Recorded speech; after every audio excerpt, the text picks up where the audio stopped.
성경에는 예수 그리스도께서 다시 오신다는 말씀이 여러 곳에 나와 있습니다.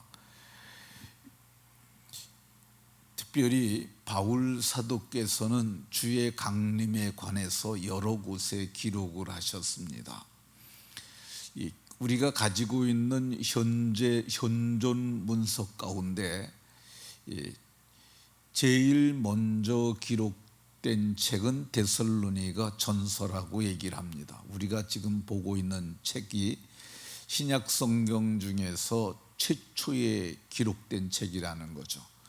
그러니까 신약 성경 27년이 1세기 약 100여 년 동안 기록된 것이라고 보는데, 이 마태복음이나 마가복음이나 누가복음이나 요한복음과 같은 복음서가 먼저 기록된 것이 아니라 최초에 기록된 것은 주전 52년경에 기록된 데살로니가 전서가 제일 먼저 기록됐다고 합니다.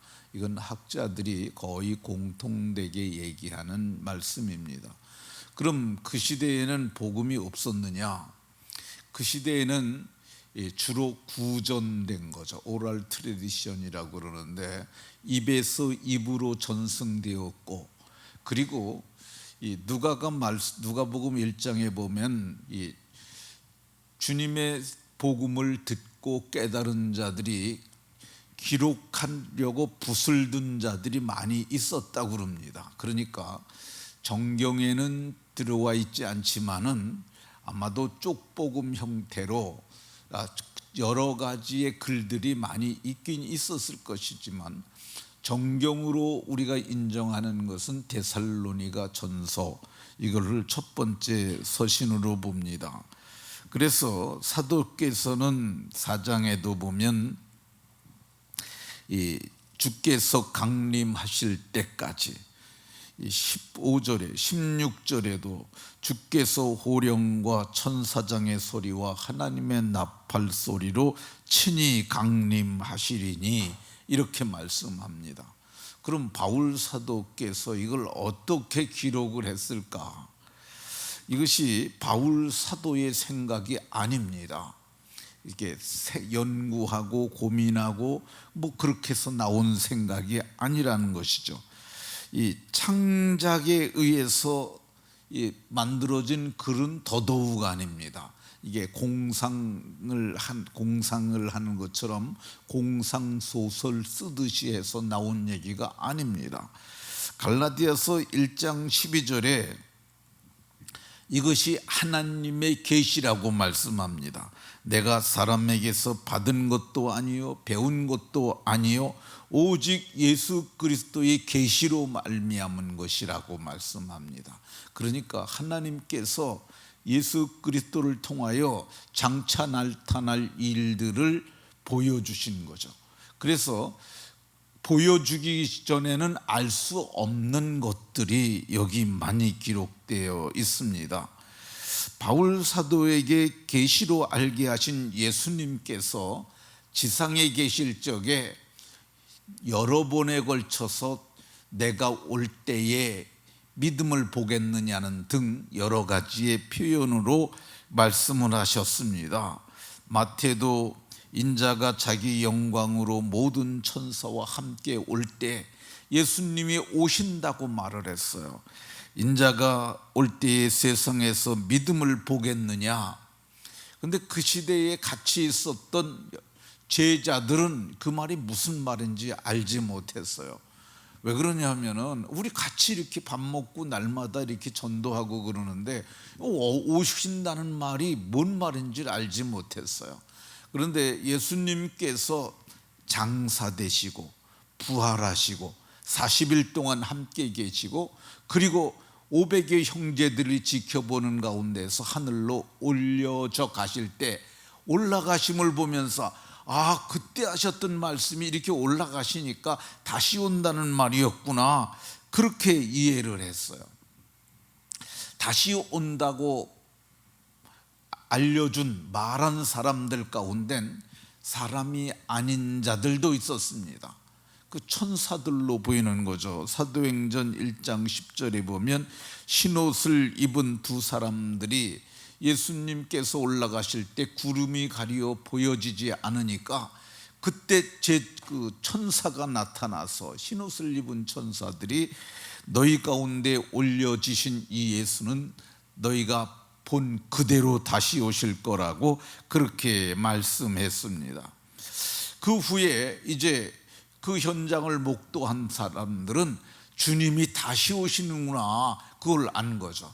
그래서 1세기 공동체들이 주로 전했던 메시지 중에 하나가 예수님이 십자가에서 우리를 대속하셨다는 건 아주 기본적이고, 그 다음에 예수님이 다시 사셨다는 것, 그리고 다시 오신다는 것, 이것이 그들이 전했던 중심된 메시지였던 것을 볼 수가 있습니다. 주의 강림에 관해서 가장 많이 말씀하신 분은 바울 사도입니다. 이 성경에 34번이 나오는데 그 중에 10번을 바울 사도께서 말씀하셨어요. 고린도전서에서 1번, 그리고 데살로니가전서, 우리가 보는 이 성경에서 6번, 그리고 이 데살로니가 후서에서 3번, 그래서 10번을 말했어요. 거의 3분의 1을 바울 사도께서 말씀하셨던 것을 볼 수가 있습니다. 베드로 사도께서도 베드로전서 1장 16절에서 우리 주 예수 그리스도의 능력과 강림하심을, 예수 그리스도의 능력과 강림하심을 너희에게 알게 한 것은 이 교모이 만든 이야기가 아니고 우리는 실제로 그 신 위엄을 본 자라고 얘기를 하고 있습니다. 강림하심을 봤다고 그러는데 그건 변화산에서 첫 번째 본 것이고 올려가시는 것을 봤는데, 그 이야기가, 그 사건이 굉장히 위험 있고 장엄한 그런 현장이었음을 말씀합니다. 베드로 후서에서도 말씀하시기를 이 주의 강림하신다는 약속이 어디 있느냐, 사람들이 그런다는 거죠. 그러니까 주님이 본 사람들, 주님께 받은 사람들은 확실히 믿지만은 보지도 않고 듣지도 못한 사람들이 있어요. 그런데 사람에 의해서 그런 일이 있을 거라고 얘기를 하니까 에이, 무슨 하늘에서 누가 와, 그러는 사람들이 많이 있었다는 거예요.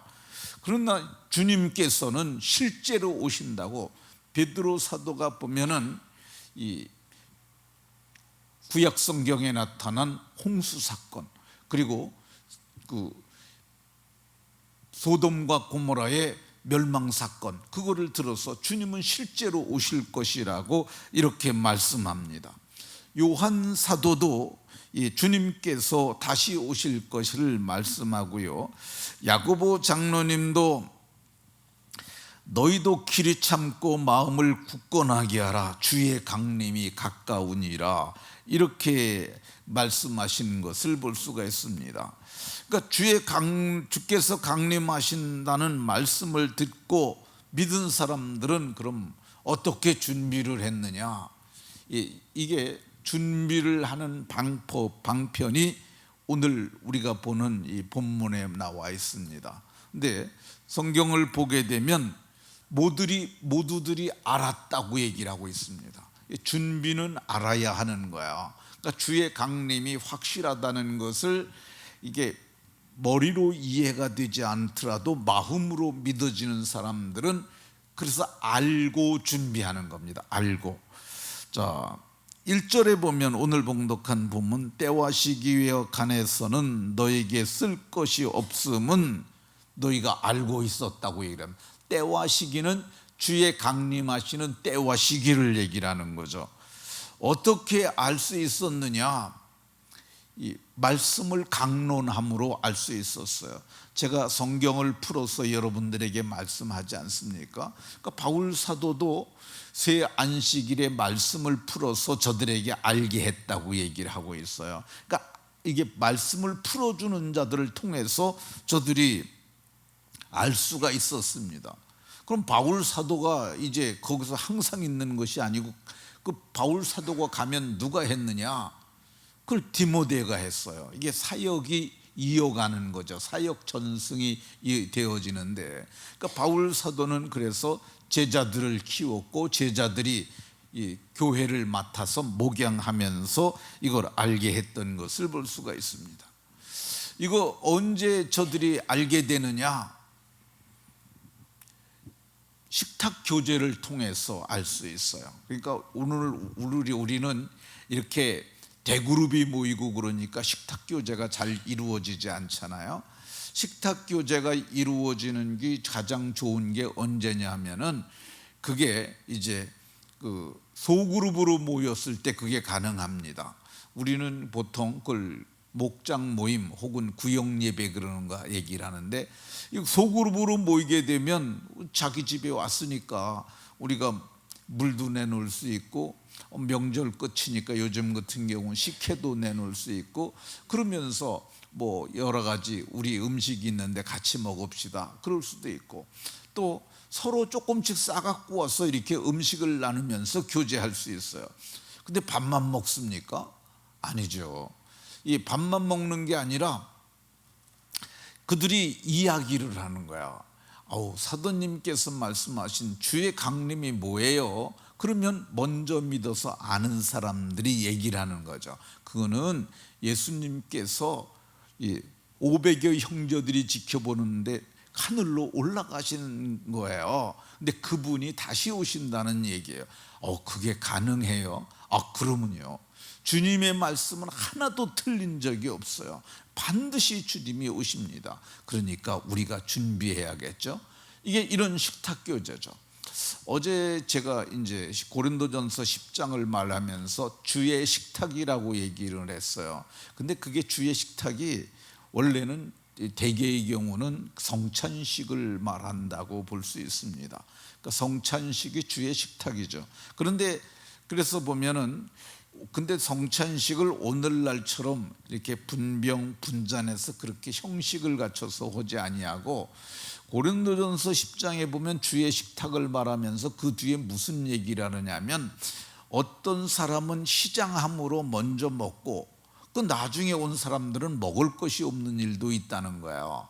그 왜 그러냐면은 그게 주의 식탁이라는 게 우리처럼 조금 먹은 게 아니라 배부르게 먹은 거예요. 그래서 어떤 사람은 취하고 어떤 사람은 시장한데 너희들이 집이 없느냐, 먹을 것이 없느냐, 왜 그렇게 하느냐고 책망을 하는 것 볼 수 있습니다.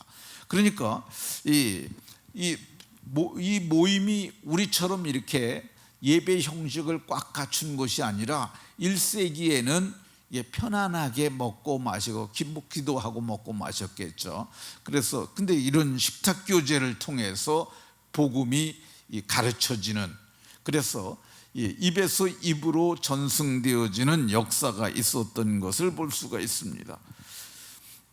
그러면 데살로니가 교회 성도들은 어떻게 주의 재림을 준비했느냐? 여기 보면 주의 날이 밤에 도둑같이 이를 줄 너희 자신들이 자세히 알미라. 이 말은 세세하게 교육이 되었다는 말입니다. 어떻게 교육이 됐겠어요? 아까 말한 것처럼 설교자를 통해서, 그리고 또 설교자를 통해서뿐만 아니라 이 교제를 통해서, 이 소그룹 모임을 통해서 그 일이 이루어졌습니다. 어떻게 저들이 알 수 있었느냐? 여기 3절에 보면 안전하다 안전하자 할 그때에 해산의 고통이 이름과 같이 멸망이 갑자기 그들에게 이르리니 결코 그들이 피하지 못할 것이라. 이거를 어떻게 그걸 알겠어요? 가르쳐주는 사람들이 있었으니까, 알았으니까 준비한 겁니다. 오늘 여기까지만 말하도록 하겠습니다. 이 말씀을 마치도록 하겠는데요, 주의 강림을 우리가 알게 하여야 합니다. 베드로 사도님이 말하면서 어떻게 주님이 강림하실 수 있느냐? 대다수가 그게 지식이 믿음이 되지 아니하면 그 사람들은 다 그렇게 말해요. 지식은 어떤 거예요? 머리로 귀로 듣고 머리로 이해하고 그 논리적으로 알고 있는 것, 그건 지식이에요.